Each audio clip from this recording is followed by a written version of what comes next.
أعوذ بالله من الشيطان الرجيم. ولتكن منكم أمة يدعون إلى الخير ويأمرون بالمعروف وينهون عن المنكر وأولئك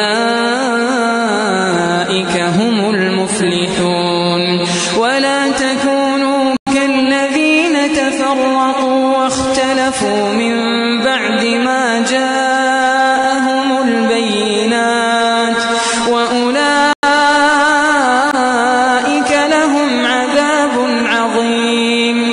يوم تبيض وجوه وتسود وجوه، فأما الذين اسودت وجوههم أكفرتم بعد إيمانكم فذوقوا العذاب بما كنتم تكفرون. وأما الذين ابيضت وجوههم ففي رحمة الله هم فيها خالدون.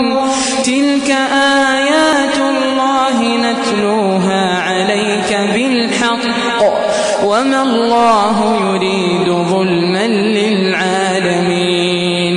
ولله ما في السماوات وما في الأرض وإلى الله ترجع الأمور.